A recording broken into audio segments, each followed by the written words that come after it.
Colossenses 3:1. Portanto, se fostes ressuscitados juntamente com Cristo, buscai as coisas lá do alto, onde Cristo vive assentado à direita de Deus. Pensai nas coisas lá do alto, não nas que são aqui da terra, porque morrestes. E a vossa vida está oculta juntamente com Cristo em Deus. Quando Cristo, que é a vossa vida, se manifestar, então vós também sereis manifestados com Ele em glória. Pai Celestial, nós te damos muitas graças pelo privilégio que temos de poder chamar-te de Pai e viver na dependência da tua paternidade. Este é o momento que nós estamos diante do teu trono de graça para pedir que o Senhor fale conosco, fale através do teu Santo Espírito, pela tua palavra. Nos edificas, Pai. Fortalece-nos na tua dependência. Trata com cada pessoa aqui e com todos aqueles que estão plugados via os meios de comunicação e todos aqueles que vierem a ouvir a tua palavra. O Senhor sabe operar. Glorifica o teu Filho Jesus Cristo. Nós estamos te pedindo em nome de Jesus. Amém. Nós temos chegado aqui, já estamos andando um pouquinho devagar, porque tem coisas que a gente precisa bater e rebater, pisar nas mesmas coisas, fundamentar. A mim não me desgosta, diz o apóstolo Paulo, e é segurança para vós outros, que eu escreva as mesmas coisas. Conhecimento da palavra de Deus e da pessoa do Senhor Jesus Cristo é relacionamento, é envolvimento, é tempo. O capítulo 2 de Colossenses, ele fala algumas vezes na expressão em Cristo, nele. Logo no versículo 3, nós temos aí dizendo que os tesouros estão incluídos em Cristo. Em quem estão escondidos todos os tesouros da sabedoria e da ciência. Valeu, Barba. Já que não lhe dão um microfone, você mete o peito. Glória a Deus. Isso aqui está até parecendo, outro dia, minha esposa falando com a minha cunhada no Piauí. Os duas por telefone. E o telefone de lá estava com um problema e a minha esposa falava com a minha cunhada e a minha cunhada com ela e ela dizia assim, parece que tem um avião, uma turbina aqui dentro desse. E a minha esposa começou a falar cada vez mais alto. Eu disse assim, não precisa usar mais o telefone que ela vai escutar sem telefone. Ela vai escutar lá agora. Assim está o Barba aqui. Mas voltando. Em quem? Em Cristo estão todos os tesouros. É a preposição em. Esta é a preposição das mais fortes da experiência cristã. Em.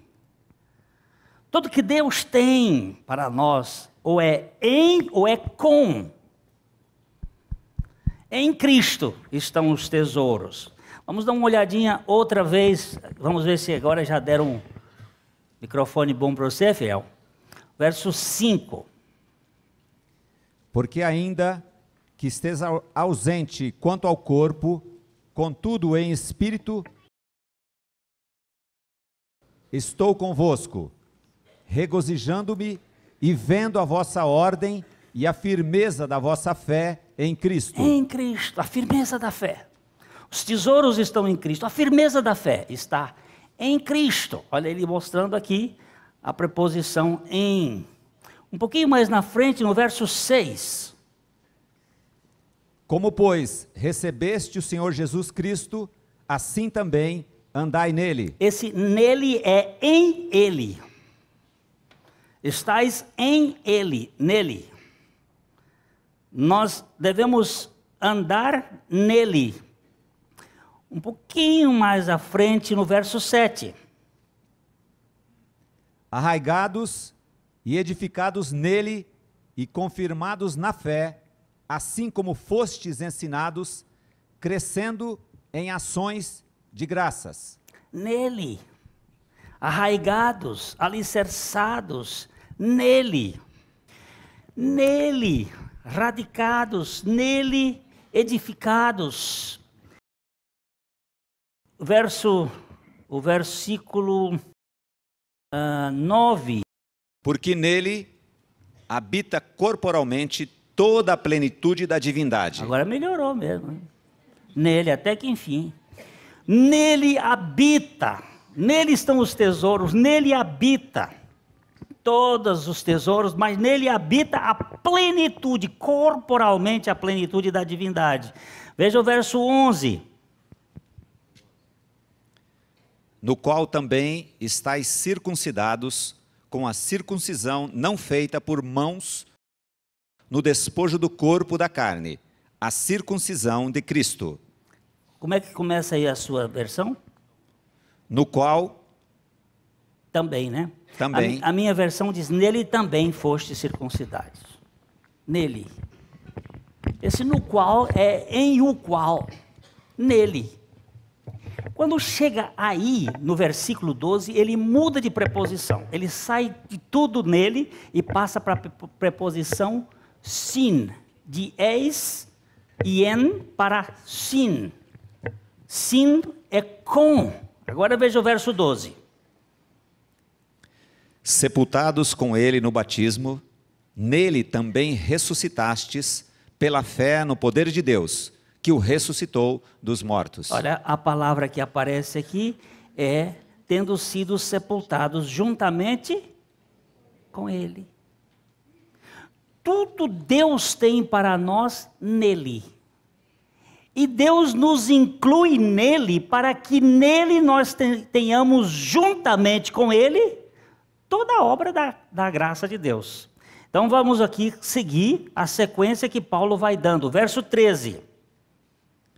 E quando vós estáveis mortos nos pecados e na incircuncisão da vossa carne, vos vivificou juntamente com ele, perdoando-vos todas as ofensas. Ele diz que nós fomos sepultados juntamente com ele. Mas ele diz também que nós fomos vivificados juntamente com ele. Tanto o sepultamento como a vivificação é com ele. Caminhando mais um pouquinho, nós vamos para o verso 20. Se, pois, estáis mortos com Cristo, quanto aos rudimentos do mundo, por que vos carregam ainda de ordenanças, como se vivesseis no mundo? Agora ele levanta uma questão.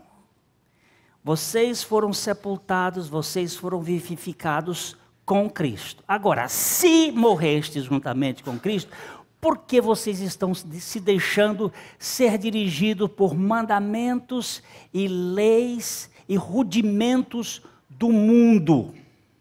E não segundo Cristo. Por que vocês estão sendo guiados pela mentalidade do homem e não pela mentalidade de Cristo? Por que vocês se deixam levar por isso? Aí ele vai então entrar no argumento que nós estamos aqui no verso 3:1.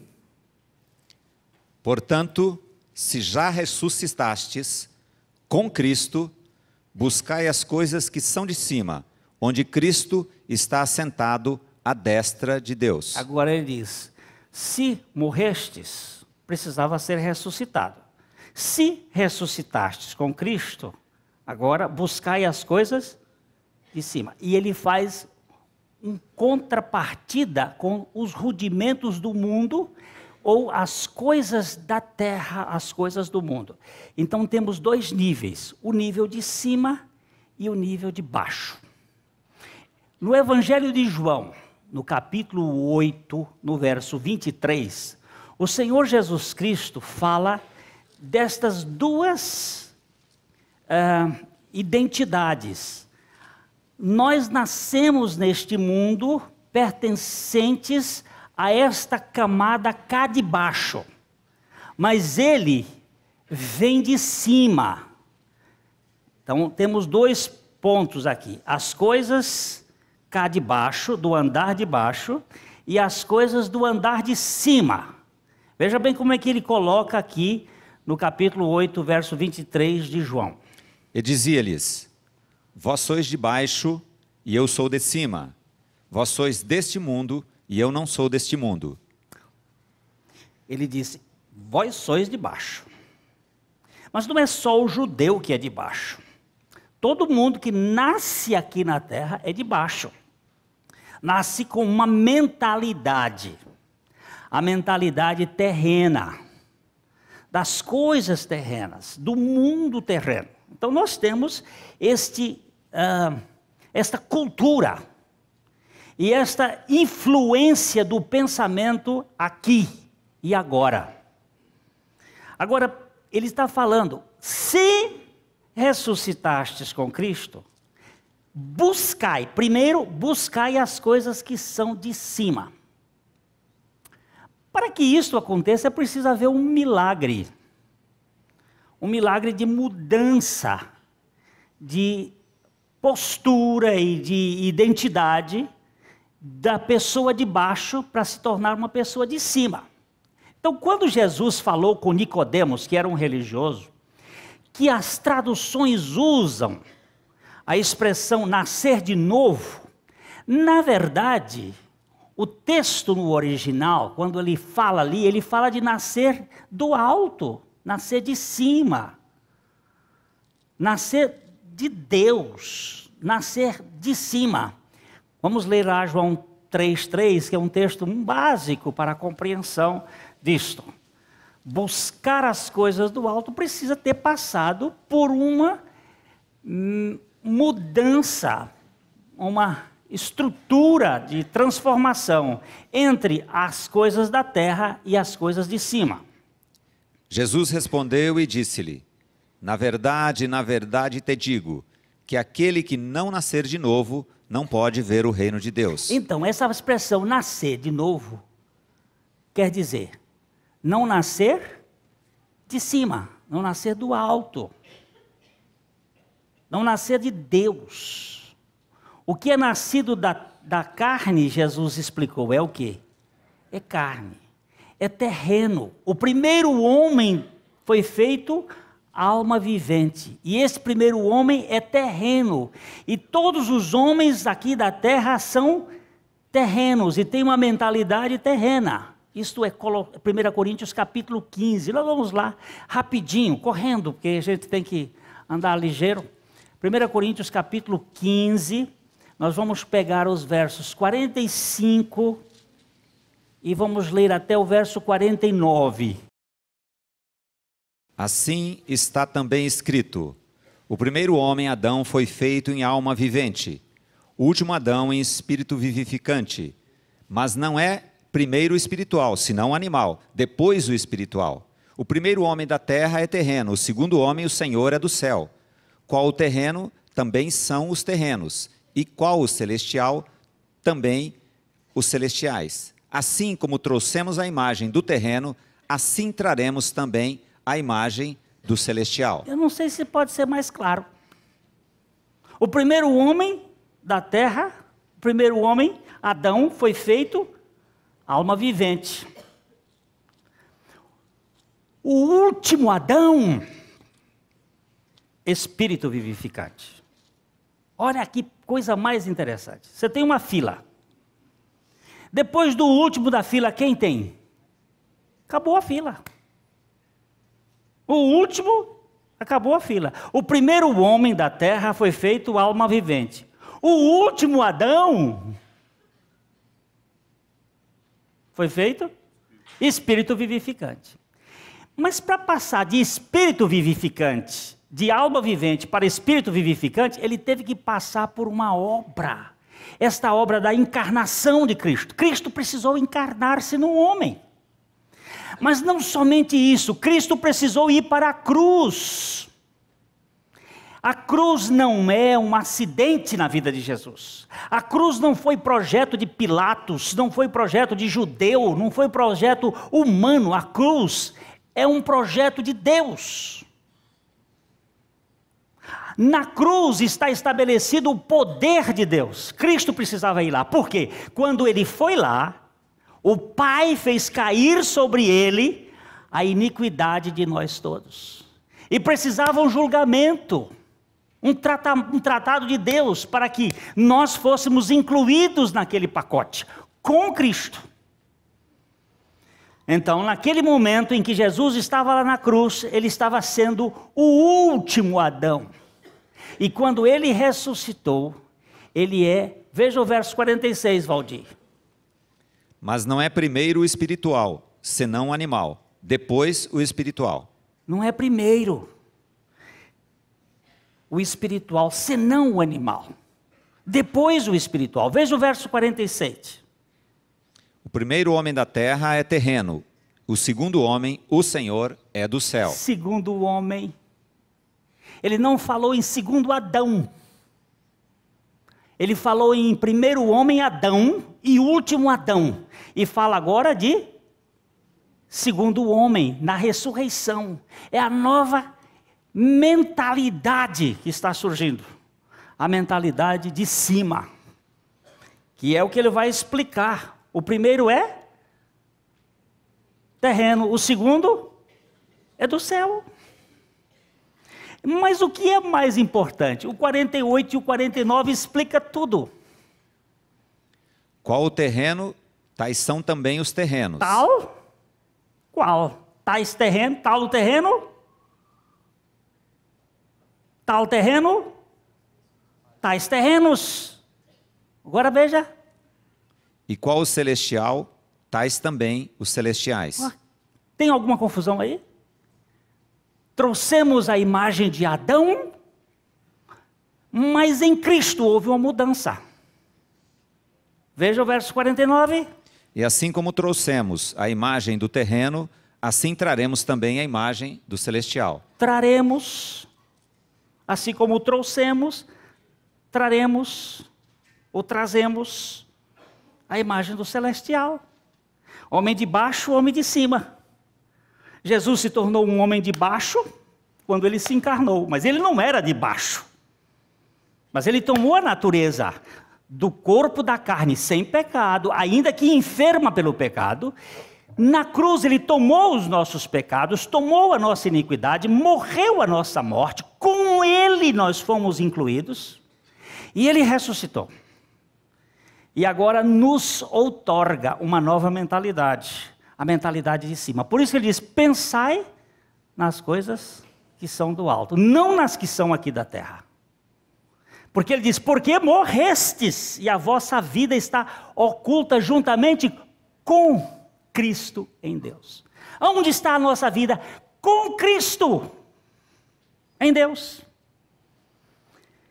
Tudo que Deus tem para nós está em Cristo, e nós com Cristo temos tudo que Deus tem para a nossa vida. Nada nós receberíamos se não fosse nos dado do céu. Vamos para João 3, 27. João respondeu e disse, o homem não pode receber coisa alguma se lhe não for dada do céu.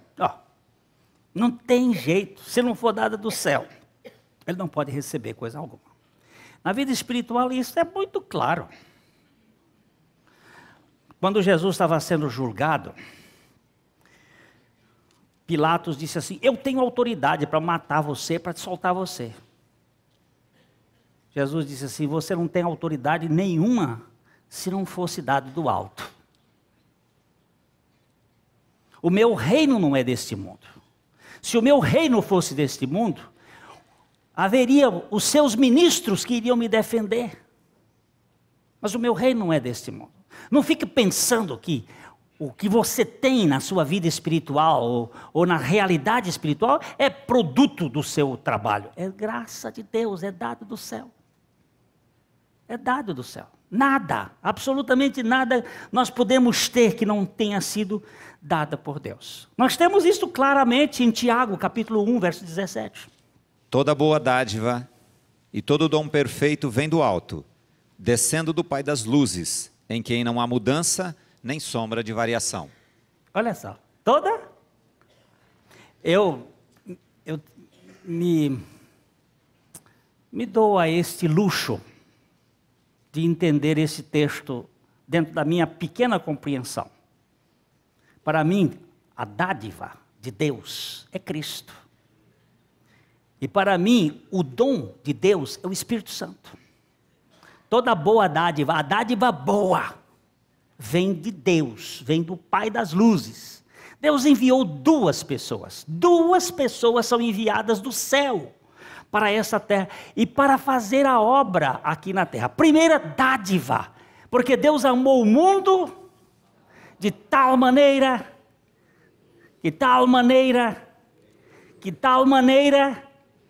que deu dádiva. O deu o quê? Deu o seu filho. Que filho? O unigênito. Para quê? Para que todo aquele que nele crê não pereça, mas tenha a vida eterna. Qual é a boa dádiva que vem do Pai das luzes? Lógico, para o meu coração, é Cristo. E em Cristo, presta atenção, e em Cristo, todas as bênçãos espirituais e as bênçãos da terra também vêm em Cristo. Inclusive o sofrimento, as dores, os chicotadas, também fazem parte das bênçãos do Pai que ama. Porque se uma pessoa não é corrigida pelo Pai, ele é bastardo. Este Pai que ama, às vezes tem que dar umas chicotadas. Eu tenho passado por algumas frustrações, dificuldades, problemas, lutas terríveis na minha alma. Mas fazem parte do pacote de Deus. A boa dádiva é Cristo para mim. E em Cristo todas as outras coisas, porque Cristo é tudo e em todos. E o dom perfeito? O dom da igreja. Não a dádiva do mundo. A dádiva ao mundo é Cristo. Mas o dom perfeito para a igreja. Quem é este? O Espírito Santo. E o que é a tarefa do Espírito Santo? Nos fazer conhecer a pessoa de Cristo. Revelar a Cristo. Então, eu digo, este é um dom maravilhoso da dádiva do Pai.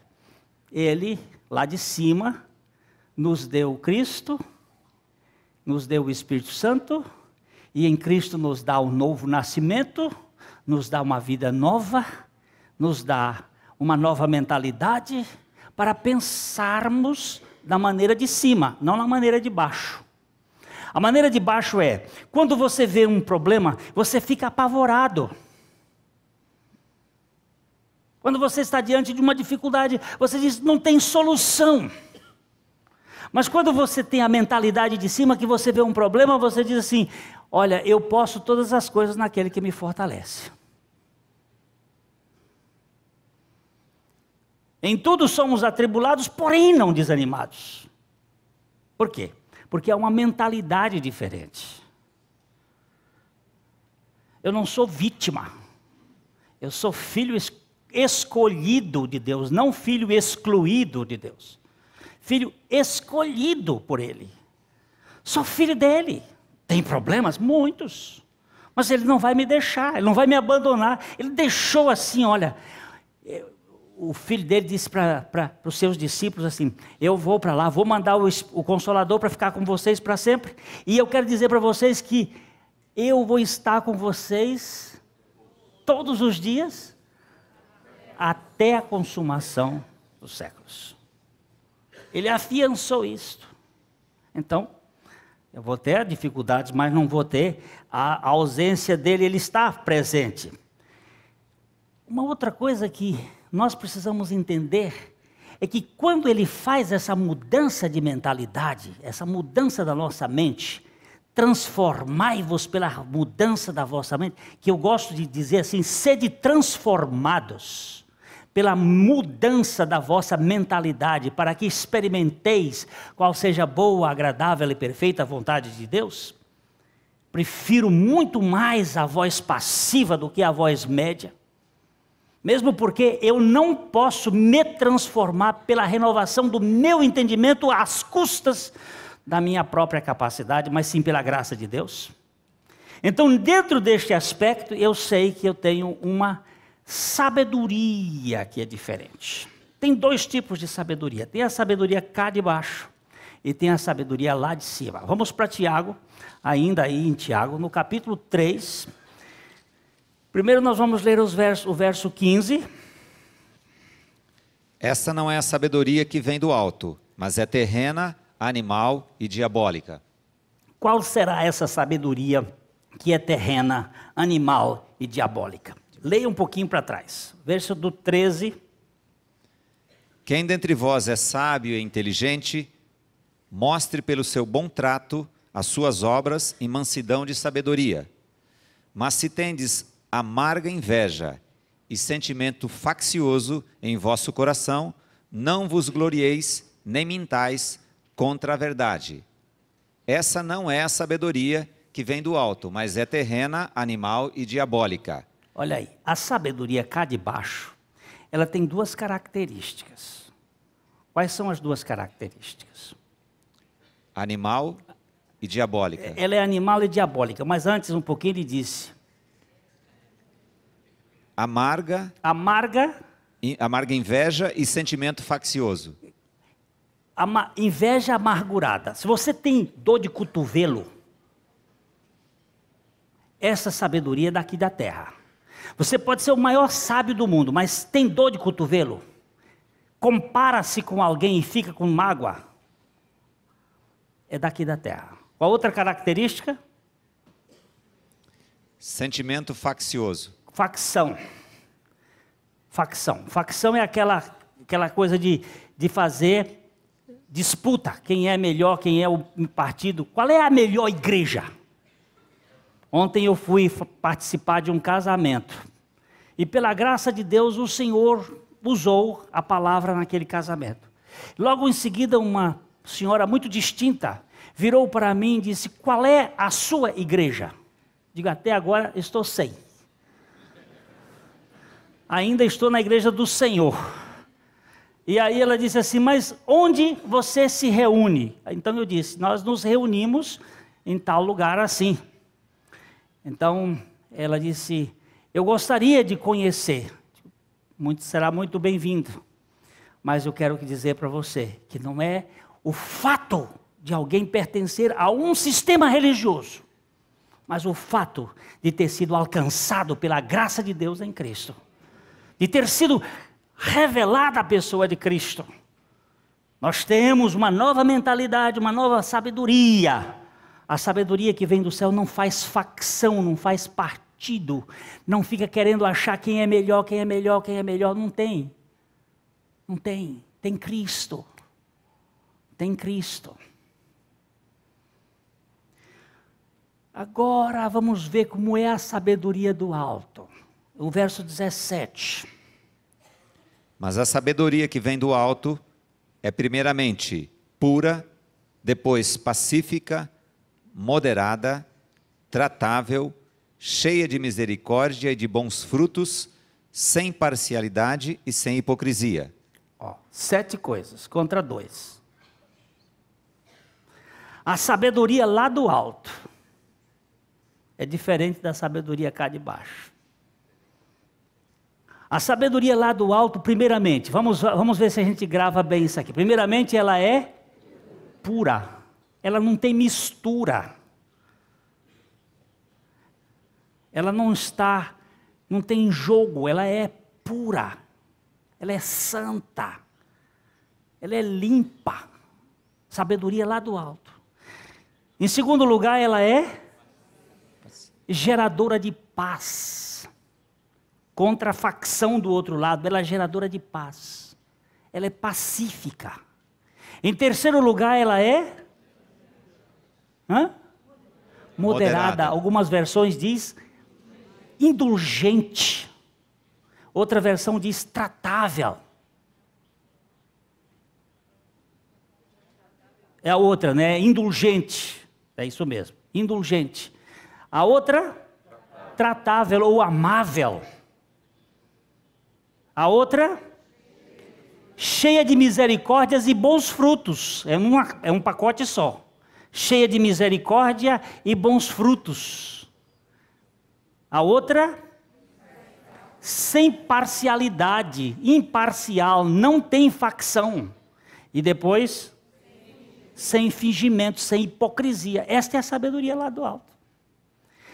Aqui ele diz assim: se morrestes com Cristo, por que vocês estão aí se pegando com rudimentos? Como é que é a roupa? É lá no pé da canela, no meio da canela, na altura da coxa? Onde é que vai botar a roupa?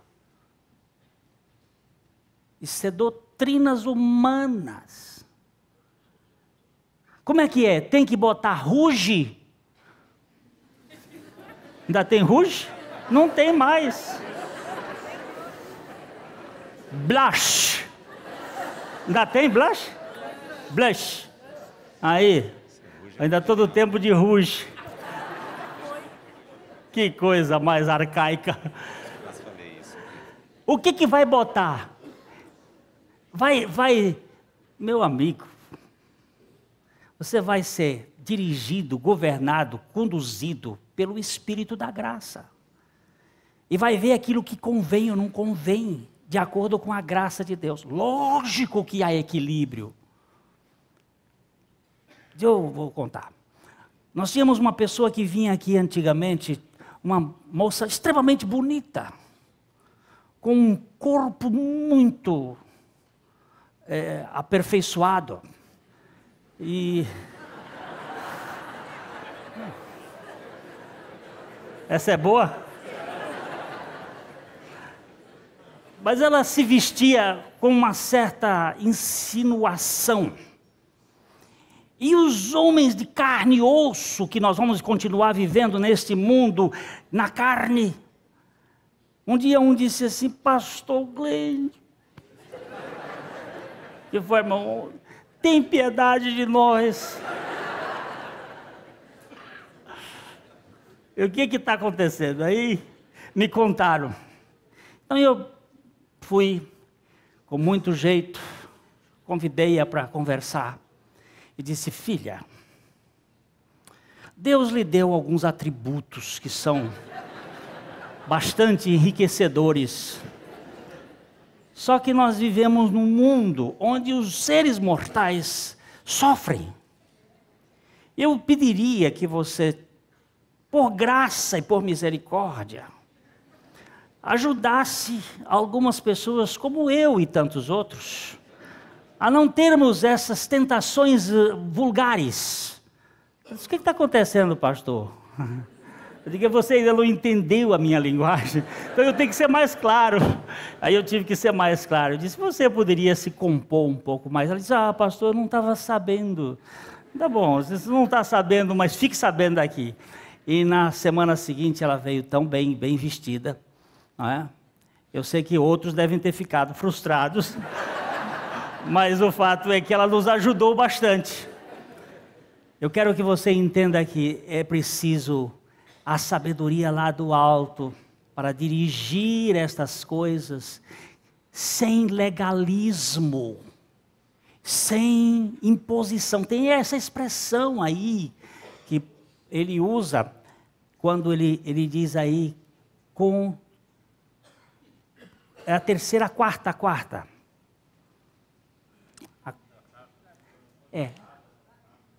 Tratável, sem imposição. Sem imposição. Então nós precisamos ter o cuidado com essas coisas de Deus, a sabedoria do céu. Se morrestes com Cristo, agora vamos começar a pensar nas coisas mais de cima, não na que são da terra. Vamos ter uma nova mentalidade com essa sabedoria que vem de cima. Irmãos, eu só quero terminar porque nós vamos ter um momento precioso da lembrança do sangue do Senhor derramado e do seu corpo partido. Que nós temos uma vocação de cima. Essa palavra que também é chamada de soberana vocação em algumas versões, na verdade, no original é uma vocação do alto. Filipenses capítulo 3, verso 14. Paulo estava dizendo, porque que ele continuava. Vamos começar no verso 12 e vamos até o verso 14. Não que já tenha alcançado ou que seja perfeito, mas prossigo para alcançar aquilo para o que fui também preso por Cristo Jesus. Irmãos, quanto a mim, não julgo que o haja alcançado, mas uma coisa faço, e é que, esquecendo-me das coisas que atrás ficam e avançando para as que estão diante de mim, prossigo para o alvo, pelo prêmio da soberana vocação de Deus em Cristo Jesus. Então ele está dizendo aqui, irmãos, eu não alcancei ainda não, irmãos. Não alcancei. Eu não sou perfeito, ainda que eu já seja perfeito. Isso é um paradoxo. Eu não sou perfeito na minha vida, enquanto aqui, mas eu já sou perfeito em Cristo Jesus. Porque Ele já me prendeu, Ele já me alcançou. E irmãos, uma coisa eu faço. O que você faz, Paulo? É que eu me esqueço das coisas que para trás ficam. Eu estou me esquecendo das coisas que para trás ficam. E estou avançando para as que diante de mim estão. Por causa de quê? Por causa de um prêmio. Mas esse prêmio está baseado em quê? Na vocação do alto. No chamamento do alto. Naquele chamado. Que eu às vezes me prendo, deixo escorregar aqui alguma coisa, mas eu tenho um chamado. Senhor, Tu sabes que eu sou fraco, que a minha natureza é fraca, que a minha vontade é fraca. Mas Senhor, eu sei que o Senhor me capturou, e eu sei que o Senhor não vai desistir de mim. E eu sei que por sua graça o Senhor vai me chamando e me levando de tal modo que eu preferiria ir para o inferno a pecar contra ti. Ainda que eu não saiba fazer outra coisa a não ser pecar contra ti. Mas o Senhor, pela sua graça, vai me levando até lá. Hoje de manhã nós estávamos falando aqui, e um dos nossos irmãos me contou uma história. E ele disse que durante muitos anos na vida dele, ele foi preso de um vício do fumo. E enquanto ele tentou parar de fumar, porque ele queria ter assim aquela condição de santidade na base da sua conduta. Então ele assistia e participava daqui do culto, e saía daqui, abria o porta-luva, tirava o cigarro dele e continuava fumando. E não conseguia de modo nenhum parar de fumar. Mas um dia ele disse que chegou, sentou-se aqui, até ele mostrou que foi para esse lado. Sentou-se ali e disse assim, Jesus, querido, o senhor sabe que eu sou um viciado há 20 e tantos anos. Eu fumo e gosto de fumar. Tenho prazer. Se para o Senhor não é problema, para mim também não é. Eu vou continuar fumando, vou continuar porque eu já tentei mais de 50 vezes e fracassei. E vou parar de fazer isto, mas eu quero te entregar. Eu sei que tu podes. E se tu quiseres, tu me libertas na hora que o Senhor quiser. Ele disse, foi a última vez. Ofereci toda a minha fraqueza diante do Senhor. E Ele recebeu toda ela. E pela sua graça, me tirou o jugo que me prendia na queixada. Isso pode ser qualquer pecado, qualquer coisa, porque aquele que está em cima está sentado. É o que vamos falar na próxima vez que estivermos aqui. Está sentado. Se ele está sentado, a obra está completa. E ele tem um único trabalho a fazer hoje. Qual é o trabalho que ele faz hoje? Intercede por nós. Por isso pode salvar perfeitamente os que por ele se chegam a Deus, vivendo sempre para interceder por eles. Ele já fez a obra completa. Por isso que ele está sentado. Mas na próxima vez que a gente estiver aqui, nós vamos olhar este lado, Cristo assentado. Aquele que subiu é o que primeiro desceu. Desceu e voltou para lá. E sentou-se. E assentado, ele está tratando conosco, com a nossa salvação. Eu tenho um Salvador que não perde parada. E aquele que começou a boa obra, há de completar até o dia de Cristo Jesus. A mensagem que você acabou de assistir faz parte do Ministério de Comunicação Palavra da Cruz. Temos um grande acervo de estudos bíblicos em áudio e vídeo. Distribuímos também, gratuitamente, o jornal mensal Palavra da Cruz. Entre em contato conosco pelo fone fax 0 operadora 43 3322 3037 ou pelo e-mail com@palavradacruz.com.br. Visite-nos também pelo site www.palavradacruz.com.br. Graça e paz.